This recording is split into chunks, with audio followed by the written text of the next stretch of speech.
Hey guys, I just want to get on here for a second and talk about something that I saw in a apologetics thread that I follow on Facebook recently. Someone had posted a link about these allegations toward Ravi Zacharias, who, if you don't know him, he was a world-renowned apologist, and he passed away earlier this year. But there's a situation where back in 2017, a woman had come forward and accused Ravi Zacharias of engaging in an inappropriate online relationship with her. And at the time, Ravi admitted that, well, he had more of a relationship with her online than he probably shouldn't have. He vehemently denied that there was anything inappropriate more than just communication, and he claimed that it was just an extortion plot. Well, since he died earlier this year, new allegations have come out from employees at he owned a few day spas, I believe, and some employees came out with further allegations about him. Now, I'm not sure if we're ever going to really be able to get to the bottom of this because he's dead now and he can't come and defend himself and can't give his side of the story. But what I'm going to talk about today really isn't whether or not these allegations are true. But there was a question that was posed by someone on this apologetics thread that I thought was really interesting. I'm going to read this to you here. She says, thoughts on the latest accusations of Ravi Zacharias? Ravi was such a big part of bringing me back to my faith, and I've met him in person and would never imagine he'd be capable of doing the things he's been accused of. Unfortunately, there is no real evidence, and now he's no longer with us. He can't defend or confess. I don't want to see his good name tarnished, but at the same time, don't want to hold him in such high regard if this is true. And so obviously we cannot tell right now whether these allegations are true, but the point is that there are a few things that we can learn. I don't want to address this issue of the things that he taught. Can we still put any confidence in the things that he taught? But first of all, one of the lessons I think we can learn from a situation like this is if a man like Ravi Zacharias can fall, and again, we don't know that he did, but if he can, then any one of us also could succumb to temptation. If someone is esteemed as a world-renowned apologist, someone who thought, man, Ravi's got all the answers, he can answer any question. If he could fall, then any one of us can.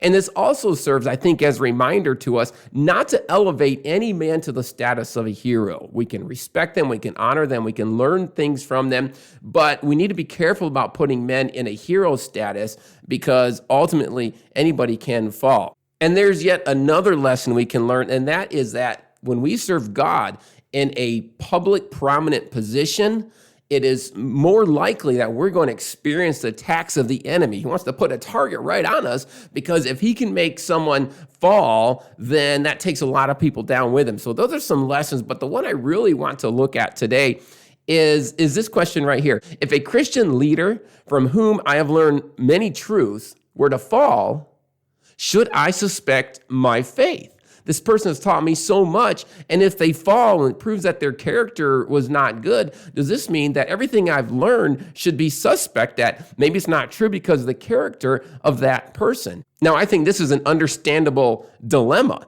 I mean, after all, we've learned from a person. What if they were to fall? And does that mean that everything they taught is wrong? Well, here's my recommendation to you if you ever find yourself in that position. We should always evaluate arguments based on their merit rather than on the character of the one who makes them. Let me say it again. We should always evaluate arguments based on their merit rather than the character of the one who made them. Obviously, it's more easy to accept the truth from someone that we love and know and respect, someone that we really trust, but that person's character does not change the truth of what the person is saying. If it's not true, then it's not true regardless of the character of the person. And if it is true, it is true regardless of the character of the person that's making the statement. So Ravi Zacharias was, of course, known to people all around the world as a brilliant apologist who found answers to questions. But his notoriety or his character, neither one of them have any effects on the arguments that he made. So if you learned a lot from Ravi, then you should hold on to those things, right? Because it's not his character that made those things true. We need to always be careful about accepting or rejecting an idea simply because of the person who promotes it. Our job, I think, is to take any idea that we hear and see if it stands on its own 2 feet. Can we trust it based on the arguments that are made? If so, we need to grasp it and hold on to it and keep it for ourselves. But if not, we need to reject it, and we need to do our own homework to find out what the truth is. So I wanted to share this with you because you might sometime find yourself in this situation. Maybe you were a follower of Ravi and you're saying, wait a minute, I'm hearing all these allegations and accusations about him. Are they true? It shouldn't hurt your faith. If you listen to what Ravi said and you buy into the arguments that he made and you believe them, you should do it because of the truth of the arguments, not just because of his character. We hope and pray that all these allegations against Ravi are proven to be false, but it has nothing to do with what he taught. Is what he taught true? If so, then it's true regardless of what we end up finding out about Ravi Zacharias. We never want to let the character of another person cause us to become weak in our faith. Well, thanks for joining with me today, and I'll see you next time.